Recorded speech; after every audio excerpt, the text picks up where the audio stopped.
దీంట్లో almost all నేను DS నాతో పాటు మా సిఐస్ అండ్ ఎస్ఐస్ మొత్తం ఒక 75 మంది సిబ్బంది పాల్గొనడం జరిగింది. మా జిల్లా ఫోర్స్ అంతా కూడా 75 మంది సిబ్బంది పాల్గొనడం జరిగింది. దీంట్లో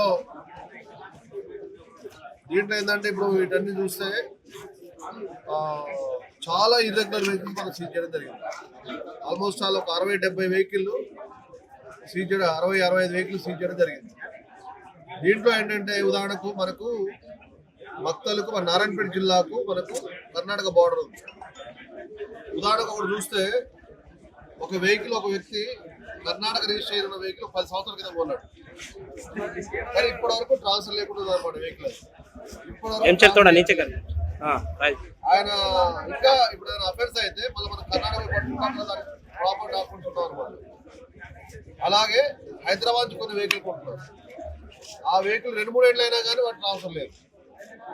ఇంకొన్ని మనం అంటే ఇప్పుడు కొత్తగా బండి తీసుకున్న తర్వాత నెంబర్ ప్లేట్ వేయించుకోలేదు కొంతమంది, అంటే ఇంకా కొత్తగా రిజిస్ట్రేషన్ అంటే ఇంకా రిజిస్టర్ కూడా చేయించుకోలేదు అనమాట. అట్లా 2-3 ఏళ్ళ నుంచి అట్లా తిప్పుతున్నారు. దీనివల్ల ఏంటంటే మనకు ఎక్కడ నేరం జరిగినా కానీ ఈ పర్టికులర్ బైక్ మీద నేరం జరిగినట్లయితే ఎవరు చేశారనేది మనం గుర్తించడం కష్టం అనమాట. ఎవరంటే ఇప్పుడు మనం ఏదైనా యాక్సిడెంట్ అయినా కానీ, ఏమైనా దొంగతనాలు అయినా కానీ, స్నాచింగ్స్ అయినా కానీ, ఇక్కడ మన హౌస్ బ్రేకింగ్ అయినా కానీ, ఈ అఫెండ్ మనకు ఒక సీసీ కెమెరాలు ఉన్నప్పటికీ కూడా అఫెండ్ పట్టుకుంటే ఏమొస్తుంది అంటే దాంట్లో కర్ణాటక అఫెండ్ అనేది వస్తుంది, కానీ యాక్చువల్ చేసినట్టు వేరే వారు అనుకో. అంటే ట్రాన్స్ఫర్ ఆఫ్ ఓనర్షిప్ కూడా జరగలేదు చాలా వెహికల్లో. తర్వాత transfer of ownership very very important అనమాట. బండి 2-3 మారుతుంది, బట్ అది ప్రాపర్ ఓనర్షిప్ లేదు. ఇలాంటి ఇర్రెగ్యులారిటీ గుర్తించడం జరిగింది.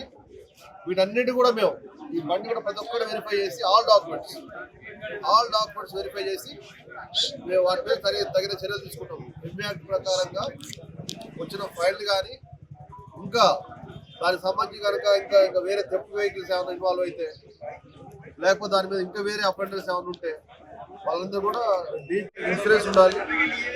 తర్వాత హెల్మెట్ ఉండాలి. ఇవన్నీ మీరు అంటే యూట్యూబ్లో చూస్తుంటాం, సోషల్ మీడియాలో చూస్తుంటాం. మన హెల్మెట్ లేకపోతే ఎన్ని ప్రమాదాలు అనేవి. హెల్మెట్ లేకపోతే ఎంతోమందికి యాక్సిడెంట్ అయ్యి బ్రెయిన్ అనుకుంటారు. కాబట్టి మీరు అందరూ కోరుకునేది ఏంటంటే ఈ డాక్యుమెంట్స్ ప్రాపర్గా ఉండాలి అండ్ హెల్మెట్ కూడా ధరించండి, సేఫ్గా ఉండండి. తద్వారా మనకు యాక్సిడెంట్ ఇలాంటివి కూడా మనం అవుతాం. తర్వాత ఈ దొంగతనాలు ఇలాంటివి కూడా మనకంటే కరెక్ట్ ఐడెంటిఫికేషన్. మరిన్ని వీడియోస్ కోసం ఛానల్ ని సబ్స్క్రైబ్ చేయండి. లేటెస్ట్ అప్డేట్స్ కోసం వాట్సాప్ ఛానల్ ని ఫాలో అవ్వండి. ఆ లింక్ డిస్క్రిప్షన్ లో ఉంది.